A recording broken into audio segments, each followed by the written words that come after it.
There was a lot of talk about that quiet period heading into the election for Bob Mueller. Well, you can tell that's over. If it feels like a lot of breaking news is coming out of the Russia probe, that's because it is. Mueller playing Trump to get a lot of answers before some of these new reports, including the Southern District, Cohen guilty plea today, the congressional inquiry, which Mueller's used to great effect now. He's got a guilty plea related to the congressional investigations. What we are witnessing this week, new felonies that Mueller is charging or eyeing. Think about not only Cohen confessing to lying about this outreach, that's the top story, but also this week, Trump's campaign chair, Paul Manafort, accused of a new crime of lying to prosecutors with his double agent deal.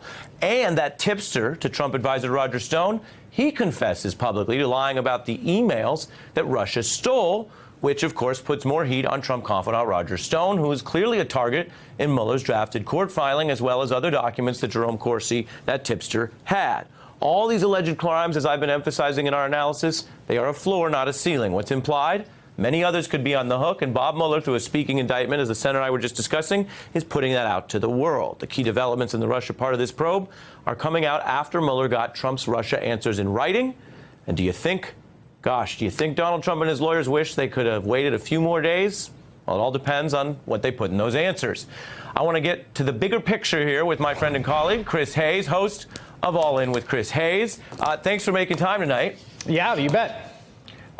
What does it all mean on a wider lens of today? We've done half an hour on just today's news, but when you look at everything else going on, what do you see happening? Well, I thought the mashup you played of Trump and Peskov was brilliant and great, and to me sort of clarifies the key point. Let's say this is all we know. We just stop here, okay? The Russian government, under the direction of Vladimir Putin, engaged in a vast criminal conspiracy to sabotage the American election, to tip the election from Hillary Clinton to Donald Trump. At the same time that was happening, Donald Trump and his associates had constant, systematic contacts with Russian officials, people that represented themselves in the Russian government, the person who was Putin's number two, about a variety of things, including political support from the Kremlin, any possible business deal with the Kremlin, up to and including what looks to all the world like a $50 million bribe to Vladimir Putin himself. At the same time, both sides told the same sets of lies about what was happening. Both Donald Trump and the Kremlin denied that the Russians had actually done the hacking. They both denied that Donald Trump had business interests, that they had had any back and forth. Stop right there. They're working together. Even if we learn nothing else, right? I mean, what you see is, so let's say Russia thought, yeah, this guy, we have him under our thumb, and Donald Trump and his associates say, boy, it sure looks like they're helping us. That enough in and of itself is massively damning.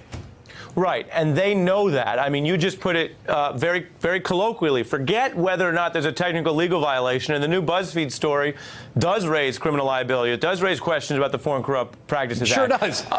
But even if you don't get there, you say, this is a thing that even they knew, with whatever loose ethics some of them may have. Michael Cohen obviously has said he feels bad about what he did.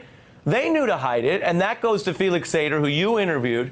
And I think it's fair to say you and I have both crossed paths with a few interesting individuals in all of this. And you pressed Sater on what he wrote about Trump Tower. What you were pressing him on, which I'm about to play, is all in today's charging document. Let's look back at that.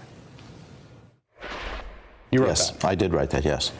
Why in these emails, there's two of them here, right? Why are you guys making this connection between building this building in Russia and his electoral success? Me personally, I was trying to build the tallest building in the world or in Europe. Did anyone suggest to you an interest in cultivating Donald Trump on behalf of either the Kremlin, Kremlin-allied forces, people in Russian intelligence, when you were working on this Moscow deal? Absolutely not. Was it ever communicated to you that they were interested in Donald Trump for reasons other than business? Absolutely not.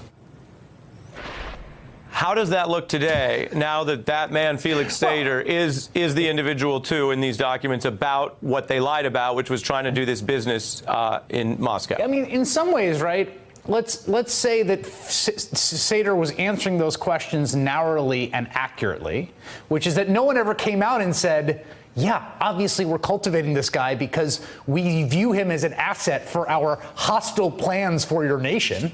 Right? But when Michael Cohen and Felix Sater in summer of 2016 are going back and forth with Vladimir Putin's office of a personal invitation for Michael Cohen to fly over there, when they have already hacked the emails, when they already have the emails, when the essentially operation has already started, you got to understand what's happening there if you're Felix Sater.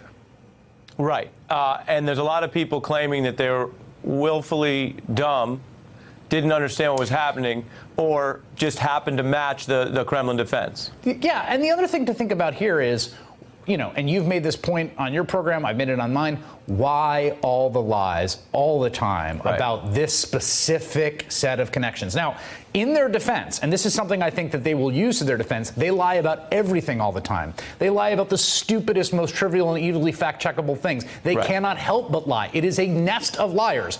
That is their one defense now for why they might be innocent, that they are so obsessively and pathologically lying about everything that this is just a subset of a broader miasma of untruth. But what it looks like is a bunch of guilty people trying to cover their tracks. Right. And that kind of guilt and that kind of obstruction is chargeable even if you do it a lot. It just means more charges usually. Hey, I'm Ari Melber from MSNBC. You can see more of our videos right here, or better yet, subscribe to our YouTube channel below. You could have been anywhere in the world, but you're here with us, and we appreciate that.